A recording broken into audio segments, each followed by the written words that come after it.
The next type of group is constant group. To have some constants, work with the 80387. The instructions will have FLDZ. LD stands for load. So if we want to load 0 on the top of stack, the instruction will be FLDZ, that is load 0. Where to load? Load on the ST of 0. ST of 0 is nothing but the top of stack. So this instruction will perform the operation like whatever values you are having on your stack, 0 will be loaded on the top of stack. For that, the FLDZ instruction is used. Same way, if you want to load the 1 onto the top of stack, FLD1 will be there. If you want to load pi value on the top of stack, then FLD pi. If you want to load log 10 to the base 2 on the top of stack, then this instruction will be used, that is FLD2T. FLD2E stands for to load the log of 10 to the base E. Obviously, all these values will be loaded every time on the top of stack. So currently whatever operation you are performing, at the moment when you will execute this instruction, this particular values will be loaded onto the top of stack. Then if you want to load log of 2 to the base 10, this instruction is there, FLD ln2 load the log of 2 to the base E to the stack of ST of 0, that is top of stack. So this instruction comes under the group that is the constant group.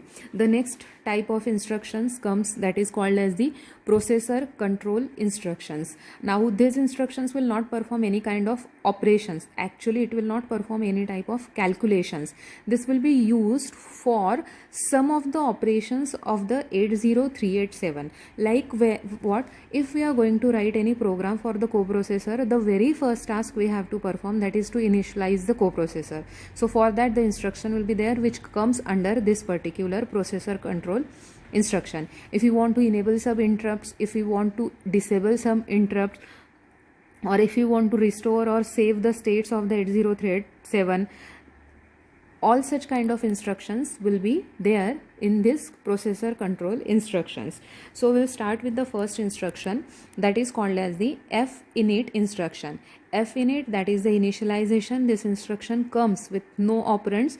Whenever we are going to write any program for a coprocessor, always our first line should be the finit, that is first we have to initialize the coprocessor.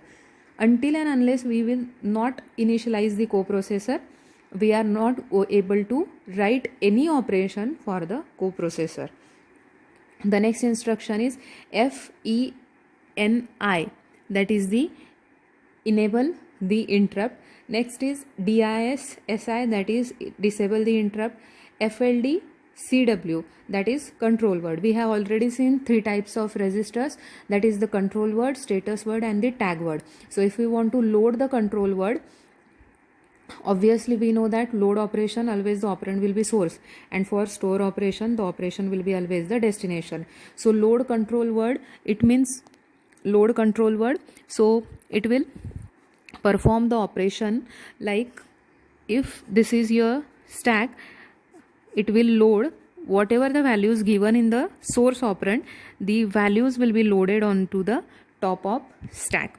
Same, if you want to store the control word, then store operation will what? It will take the top of stack values and it will be stored onto the given destination. So we know that the load and store operations are always the opposite of each other. Next instruction is FST SW, that is store status word. That is again, this is for control word.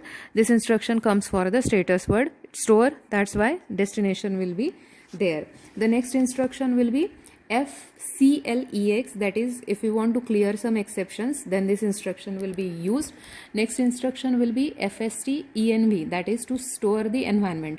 Now environment calculates the status word, control word and tag word. So all these 3 registers, if you want to store in a given destination, then this instruction will be used. Same, if you want to store, then if you want to load the environment, the load environment along with a source, it means whatever is provided in the source, it will be loaded onto the top of stack or onto the status word, control word and tag word.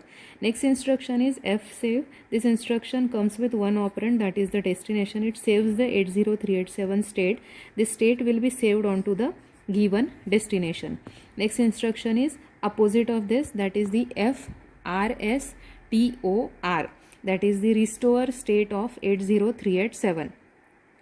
It will restore the state getting it from the source. Next instruction will be the FINCSTP, that is increment the stack pointer. It will add 1 to the top of stack and it will increment the stack pointer. This instruction comes with the no operand. And the last instruction is that is the decrement the stack pointer. This instruction also comes with no operands. It will subtract 1 from the top of stack to decrement the stack pointer.